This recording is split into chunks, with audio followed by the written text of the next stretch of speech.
Bismillahirrahmanirrahim. Assalamualaikum warahmatullahi wabarakatuh. Sampurasun, rekan-rekan semuanya. Pada kesempatan video ini hari ini, saya akan mencoba untuk memaparkan bagaimana cara menyampaikan sebuah materi pembelajaran di kelas 12 IPA, khususnya pada mata pelajaran biologi yang ampuh. Baiklah, Bapak Ibu semuanya yang melihat video saya hari ini tentunya eh, guru-guru yang hebat yang tentunya selalu melihat sesuatu mengkondisikan bahwa kita adalah guru yang harus senantiasa menerima sebuah kondisi proses pembelajaran. Baik, untuk hari ini kita akan coba untuk mempelajari atau menyampaikan sebuah materi berkaitan dengan hereditas. Ketika ingin menyampaikan materi ini, ada beberapa hal yang perlu dilakukan. Yang pertama, ada langkah-langkah yang harus dilewati ketika kita untuk belajar, gitu ya, untuk mempelajari. Yang pertama, untuk membelajarkan materi hereditas ini selalu awali dengan ketika kita masuk dalam kelas, diawali dengan berdoa, kemudian untuk mengecek kesiapan belajar siswa, gitu ya, kita bisa lakukan dengan sambil mengecek kehadiran siswa juga, gitu ya, dengan mengecek daftar hadir, begitu ya, siapa yang tidak sekolah, ketika tidak sekolah ditanya, gitu ya. Kemudian yang hari ini sekolah, sebelumnya tidak sekolah juga ditanya, itu untuk mengecek kesiapan siswa. Kemudian berikan persepsi materi pada materi ini karena materi ini merupakan materi kelanjutan dari materi sebelumnya yang pastinya selalu saling berkaitan antara satu materi dengan materi yang lain. Kemudian berikan motivasi pada mereka bahwa ketika mempelajari materi ini, apa yang akan mereka dapatkan, ya, sehingga mereka termotivasi untuk bisa gitu, untuk bisa mempelajari materi ini secara baik. Kemudian tidak lupa selalu sampaikan tujuan pembelajaran apa yang diharapkan atau kompetensi apa yang akan diukur dari proses pembelajaran ini. Kemudian jangan lupa ini yang terakhir yang dianggap penting juga dalam sebuah proses pembelajaran adalah berikan kesempatan pada siswa untuk bertanya, ya, karena kesempatan bertanya inilah yang merupakan kesempatan awal yang bisa melihat sejauh mana mereka punya keinginan untuk mempelajari materi. Baik, untuk selanjutnya ada beberapa hal yang perlu disampaikan ke siswa berkaitan dengan tujuan pembelajaran ini.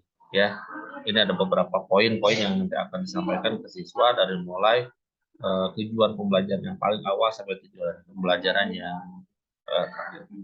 Kemudian setelah selesai kegiatan awal, ya kita langsung ke kegiatan inti. Nah, sebelum kegiatan yang dilakukan, maka berikan sebuah kondisi nyata atau fakta berkaitan dengan materi yang kita ajarkan. Nah, materi ini tentunya harus berkaitan dengan apa yang dialami real oleh siswa, baik hari ini, kemarin, atau justru yang akan dialami oleh anak nanti di masa yang akan datang. Karena memang berbicara tentang hereditas, satu berkaca dari orang tua mereka, yang kedua bagaimana mereka di masa yang akan datang. Kemudian jangan eh, terpaku untuk selalu langsung kegiatan inti, berikan mereka pertanyaan. Ya, dengan kondisi yang ada, dengan fakta yang ada, berikan mereka sebuah pertanyaan sehingga mereka betul-betul berpikir dan ingin mendapatkan jawaban ketika mereka mengikuti materi kita, gitu ya. Barulah setelah selesai itu kita bisa masuk ke materi. Tentunya dalam materi hereditas itu selalu hal yang paling umum disampaikan adalah tentang adanya hukum Mendel. Karena memang sebagai dasar warisan sifat dalam hereditas itu adalah adanya hukum Mendel, ya, dari mulai hukum Mendel 1 sampai hukum lain, ya. Dan tentunya ini sebuah hal yang perlu disampaikan ke siswa. Kenapa? Karena ketika berbicara hukum Mendel mereka harus tahu kenapa Mendel ini melakukan percobaan dan menggunakan tanaman-tanaman tertentu.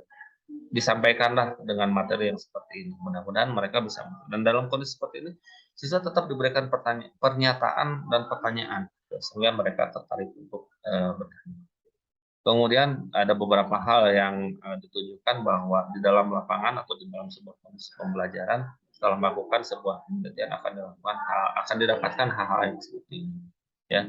Kemudian berikan juga pada mereka istilah-istilah yang berkaitan dengan materi kita hari ini. Ya, tentunya materi kita berkaitan dengan hereditas tidak lepas dari dua sifat gen yang sifatnya terlihat atau sifat tidak terlihat. Dalam hal ini tentunya genotim dan kemudian untuk yang selanjutnya